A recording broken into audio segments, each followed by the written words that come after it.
everyone with us this evening? Okay.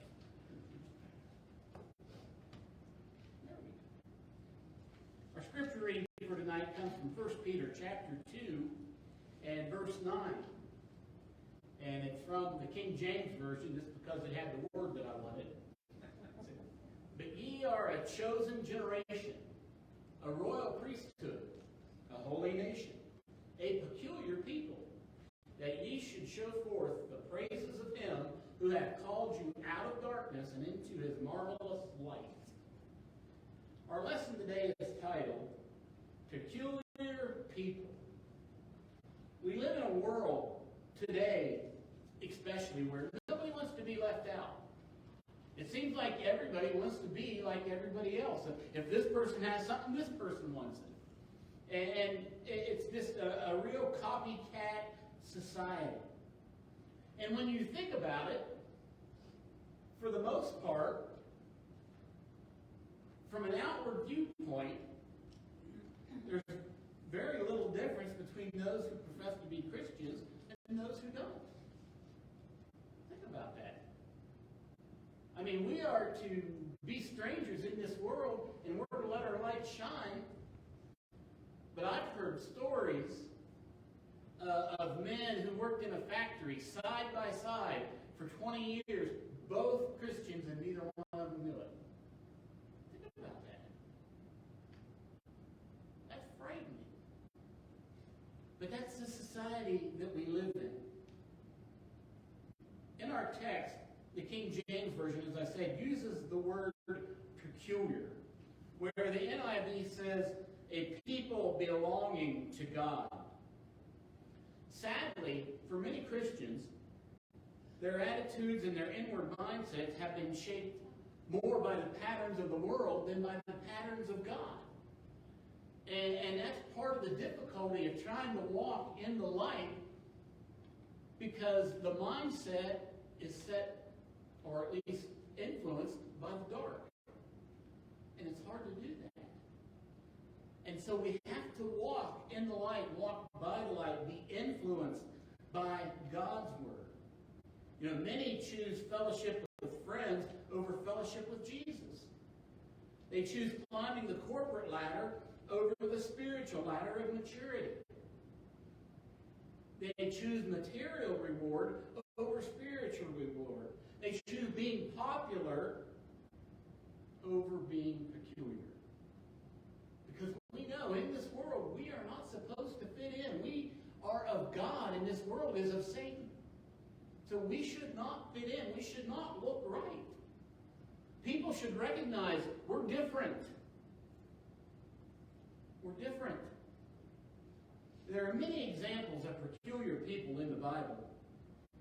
But tonight I want to focus on Noah. The Hebrew meaning of his name roughly translates rest and comfort. And that's what Noah brought to God's people. But he was very uncommon in a common world. And for us to be uncommon in a common world, we need to learn from Noah's example.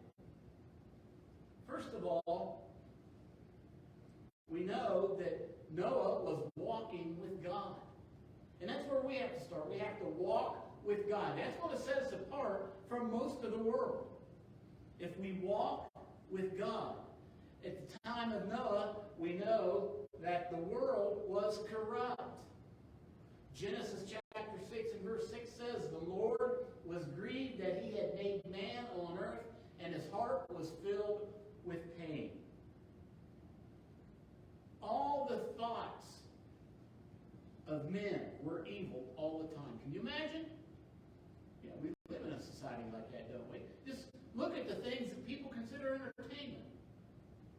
I mean, people talk about the good old days that we do it, and we think of the comedians that we knew way back when. You know, people talk about Bob Hope and Red Skelton and all these, how they were funny and we laughed.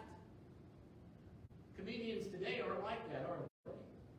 They have to be mean, they have to be racist, they have to use swear words, they have to use sex, they have to use bathroom and bodily functions to get a laugh. And that's the world we live in. That's the way men think. And when men were thinking evil thoughts all the time, when men were doing evil things all the time, that distressed God. He was very upset that he even created man. And he knew that they was going to need a Savior. We know that because the Bible tells us that Jesus was chosen before the foundation of the world. But here, man had turned completely against their Creator. And so it filled God with pain. Now Noah found favor with God because he was uncommon. He wasn't like the rest of the world. All his thoughts weren't evil all the time. I mean, notice the description in Genesis chapter 6 and verse 9. Noah was a righteous man, blameless among the people of his time, and he walked with God. So that made Noah stand out. He wanted to be pleasing to God regardless of what was going on around him. Regardless of what was happening in his community, regardless of even the rest of his family, really. He was going to please God. He wanted to be an influence to his family. You know, Noah had several good examples before him. Remember Enoch. Never died. God took him because he walked with God. That was Noah's great-grandfather. And so he had all these different examples that he followed. And he didn't turn away. Even though the influence in the world at the time, the thought of every man was evil. All the time. But he didn't give in to that. He continued to walk with God. Noah was peculiar. Think about that. Noah was peculiar. We must desire to have a divine relationship with our Savior. You know, we've all got relationships in our life. Some of them are really close and really tight. Some of them may not be. But what we do know, in order to have relationships, there has to be a desire there. They just don't happen. There has to be a desire. Noah had that desire to have that relationship with God. And the relationship that Noah had with God, just like the relationship we have with God, there is no more important relationship than that relationship, bar none. God has to be our most important relationship. You may say, but no, bar none. God is the most important relationship.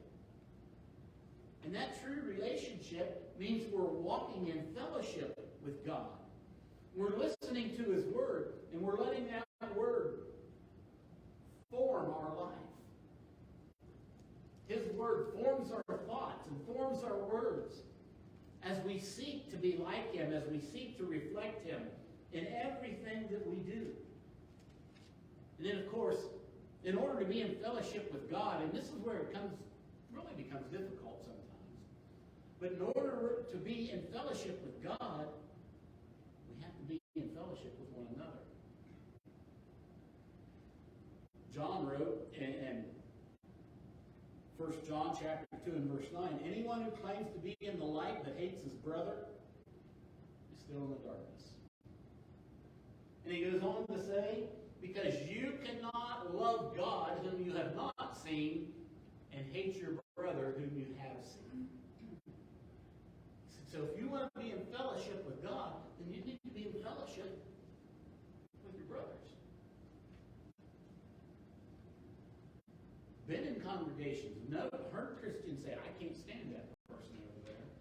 And you've got a problem. You've got an issue. And the issue isn't so much between you and that person, it's between you and God. Because this is what God's Word says. You know, we talk about what forgiveness means. And people will say, well, I can never forgive them. Well, then you can never be saved. Well, what do you mean? Well, what's the Bible say? Forgive like I've forgiven. If you forgive others, then God will forgive you. If you don't, He won't forgive you. I mean, it's pretty plain. There's nothing cryptic about it. And And so we're expected to have that fellowship with one another in the love like God's love, like God loves. Excuse me. Secondly, we must ignore the common people. Now, I don't mean that we don't talk to them. It doesn't mean that we don't try to explain the love of God to them. What it means is we should not be infected by their influence.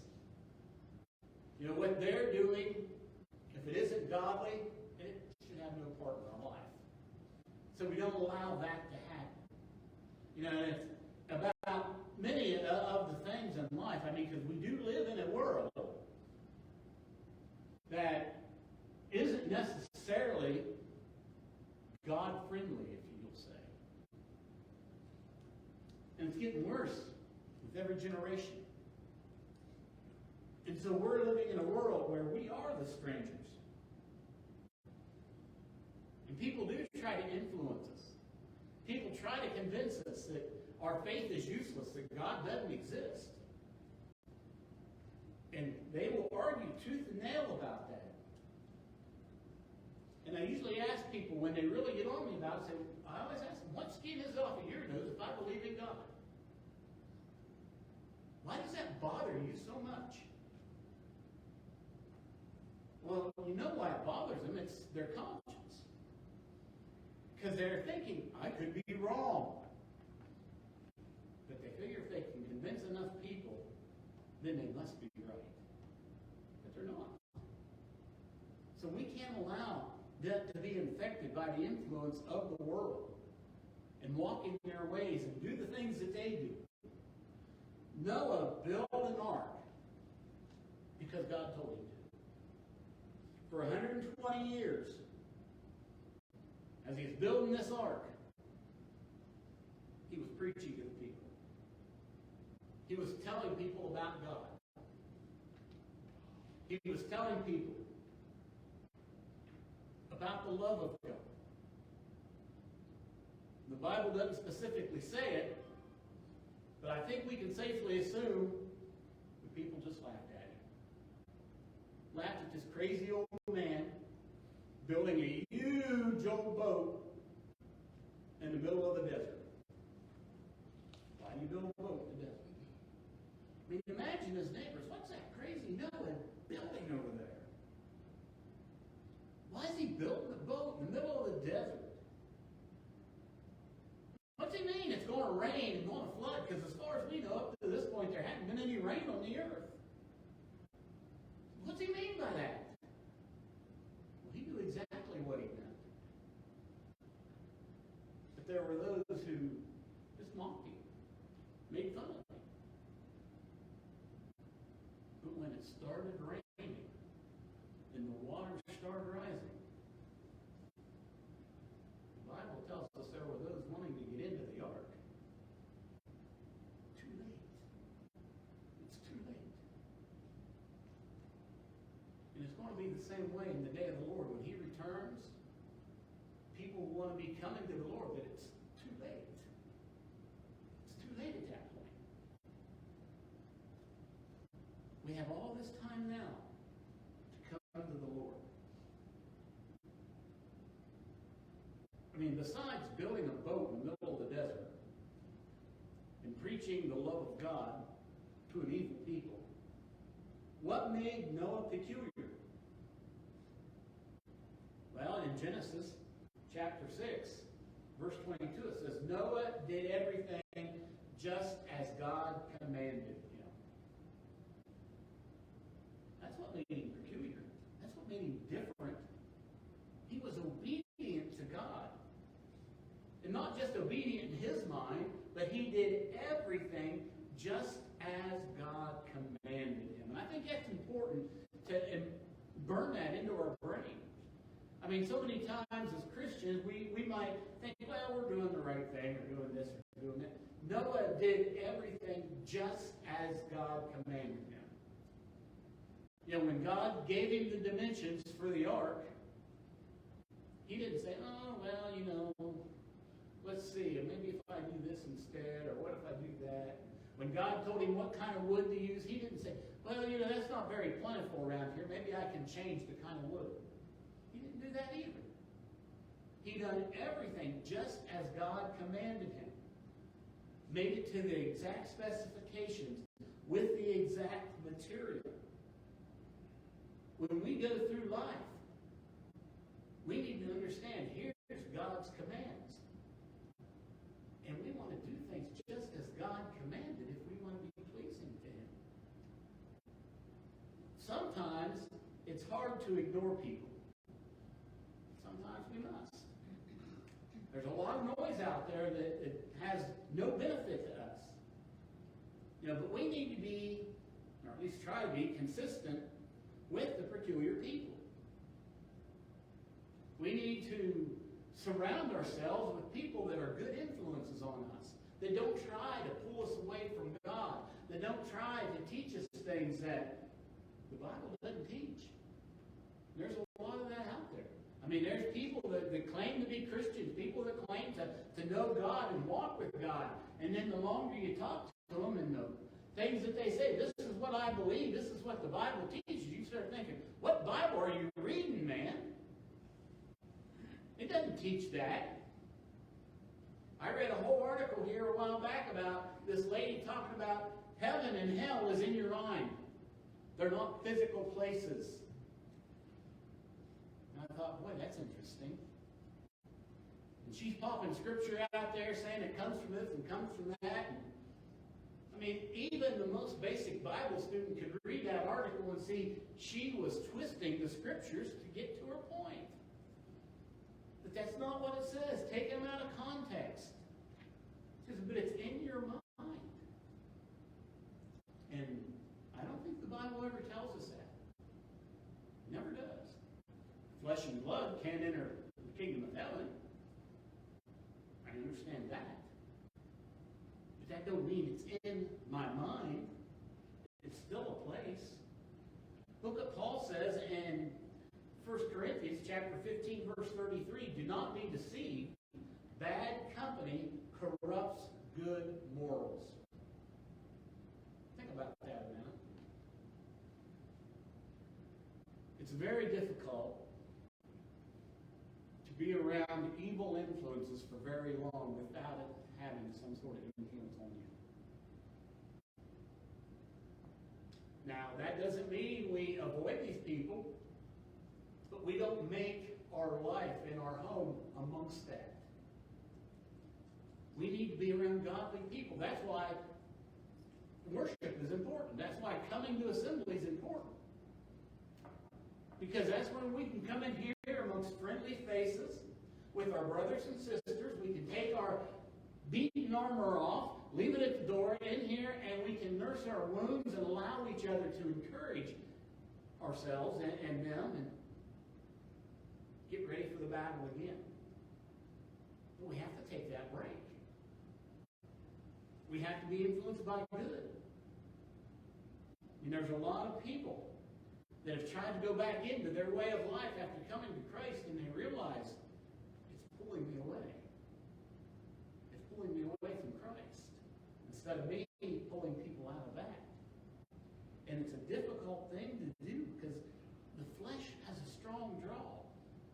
And for people that are in that life, they don't really want to leave it. We've all dealt with people who seem to make their life's work to annoy us. You ever deal with people like that? You try to be as nice as you can be to them, and they're going to do something just to try to get under your skin. And the worst part, when you find someone like that, especially when it's within the church, because there are those. Now, one congregation that Tammy and I worked with, we had a guy in Bible class, very knowledgeable. But in every class he was in, he would try to start a controversy. He would try to start an argument. And as a teacher, if he would go on and if he just wasn't completely off base and any semblance of agreed with him, well, he'd find something else to pick on. He would just keep going until finally I'd have to say, no, I don't think that's what that means. Well, and then he'd go off. But the problem with people like that, especially in a Bible class like that, they too end up using verses out of context. They too, because they're just looking to pick a fight. They're not looking to help. They're not looking to encourage. They're not looking to teach. And so God will lead them down the road they need to go eventually, or at least bring them to a wall that they'll run into.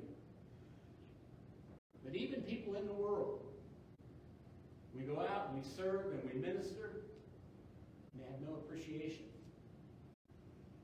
And sometimes that does get annoying. But then we have to stop and think. Look at Jesus. He served. He ministered.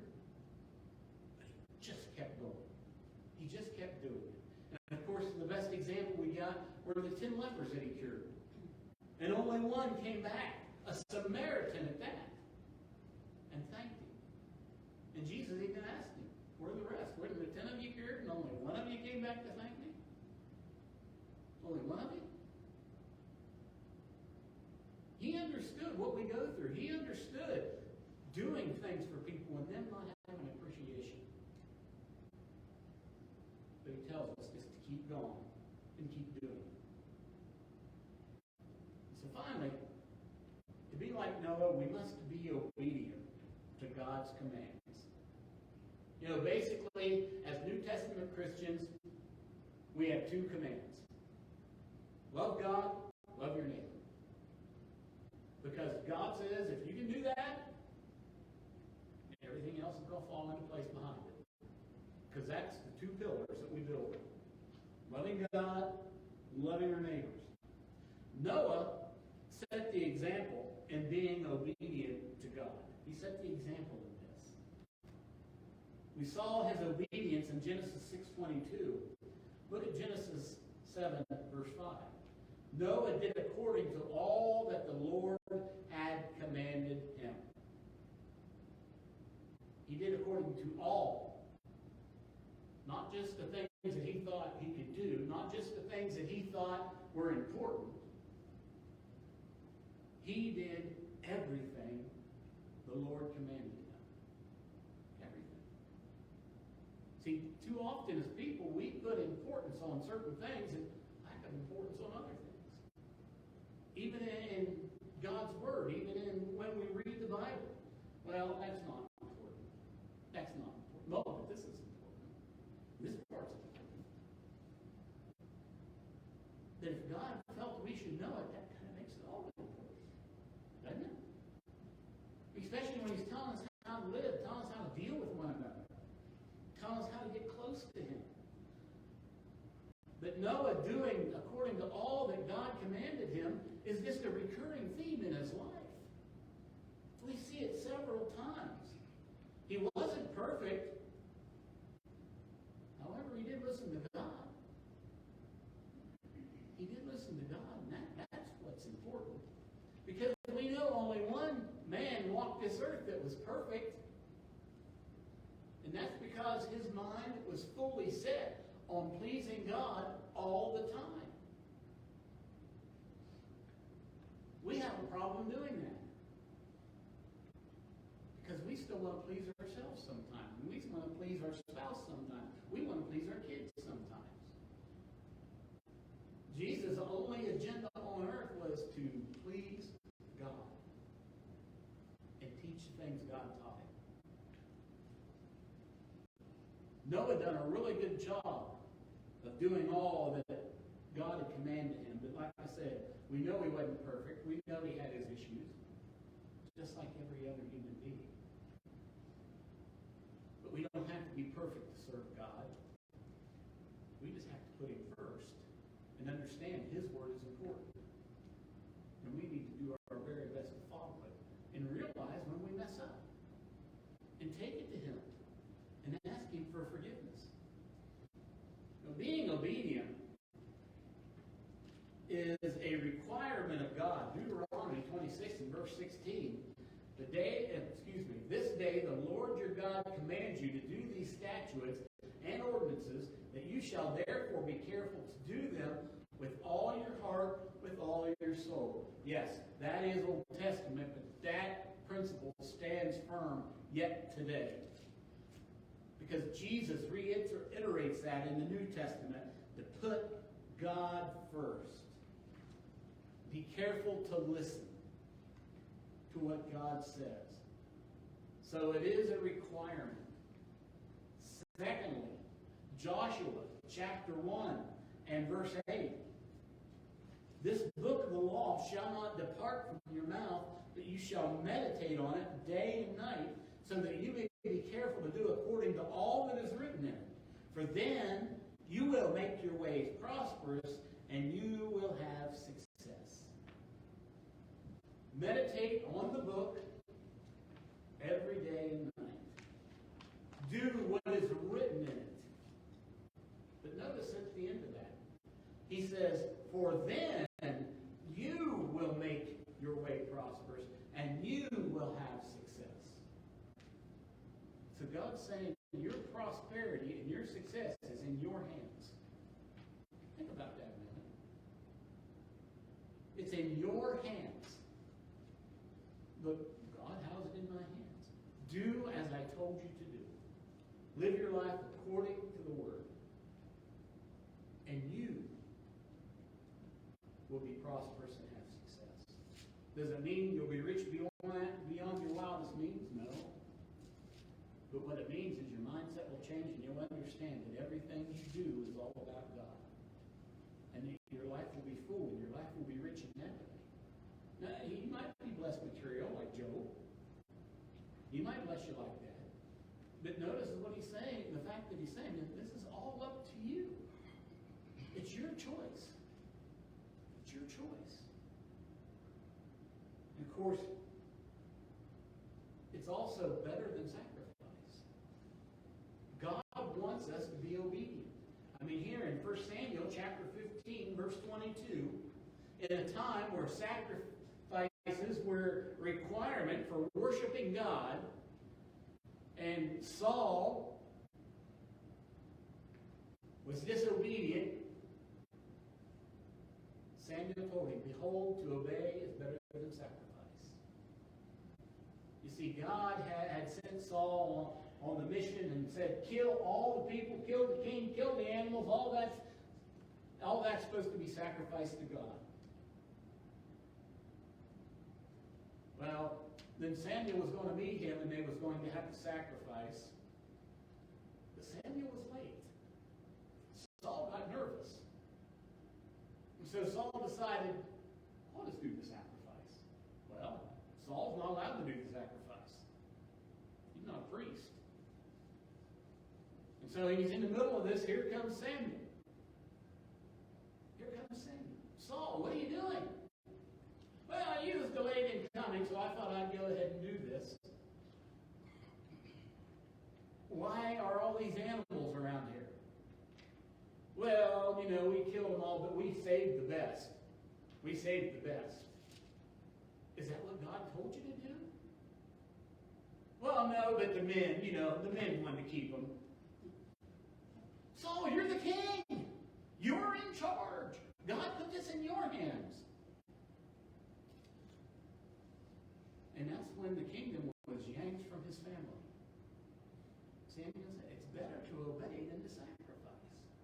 As important as sacrifice seems to be, being obedient to God is far more important. Far more important. Noah understood that, and after that, we hope Saul did, even though he fell away. Tried to kill David. But I sure hope one day he woke up and thought, this is why I lost my kingdom. Didn't make him happy man. Still tried to kill David. Still lost his life in battle.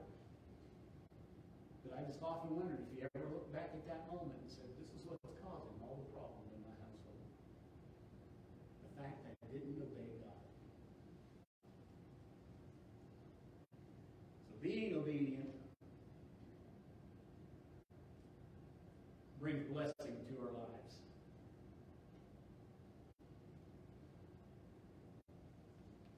Deuteronomy 28:2.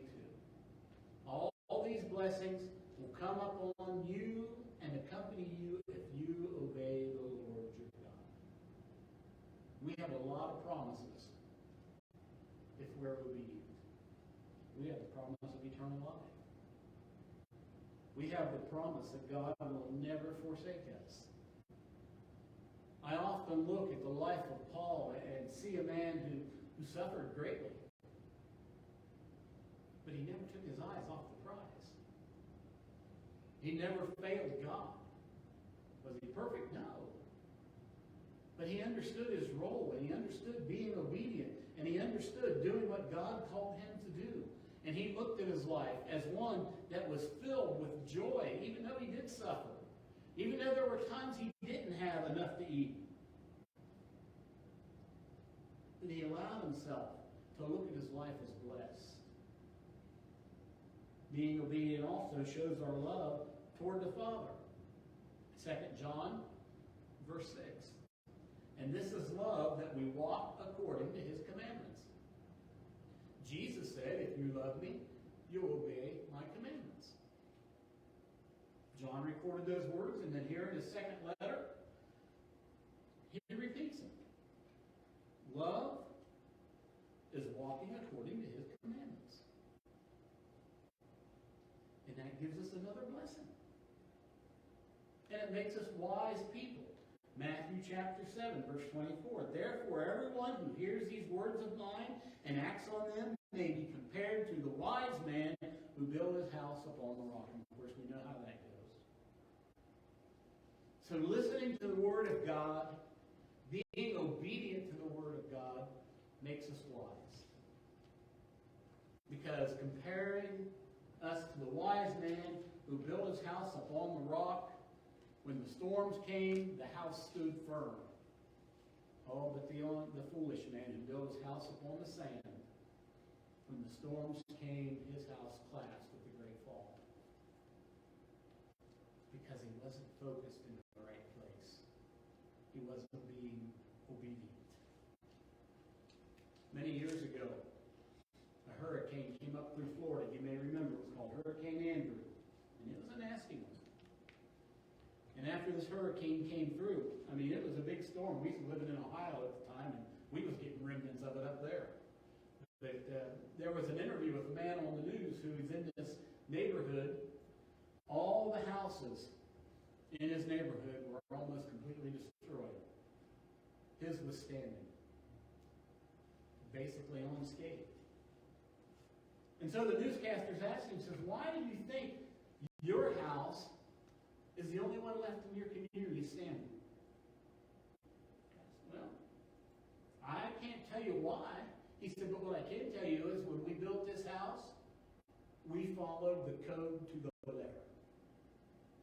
We built it according to what the hurricane code was. We didn't cut corners. We didn't leave anything out. He said, that's the only thing I can tell you. Whoever wrote that knew what they were talking about. And it's the same way with God. If we follow God's word like we're supposed to, the storms are still going to come. But we will stand strong. We will live. Friends, we can live an uncommon life in this common world if we put our mind to it. And we can keep moving forward. We can be peculiar people. People of God's own choosing. And be obedient to him. And glorify him. But remember, the choice is ours. Do you want to be peculiar? Or do you want to be common? I want you to make the decision today to walk away from the common life. Because the common life, this is about as good as it gets. And you don't want this. You want something better. So be on common. Search for that crown of life. Seek it. And make that your life's journey. To be peculiar. To be like Noah. And to obey God. If you're here tonight and never been baptized for remission of sins, you have the opportunity to be immersed. Come up out of the waters of brand new creation. Sinless. And that's your first step into becoming peculiar. Christian, maybe you found yourself living a common life in this common world, bow to God, you want to be uncommon. Go to Him and ask for the strength that it takes. And then set your heart on it and follow that and be obedient to Him. Maybe you need the prayers of the church in a public way for a spiritual matter, a physical matter, whatever. We'll be glad to pray for you. Just take it to God. He'll do what you need. Think about those things as we stand and as we sing. 5:17.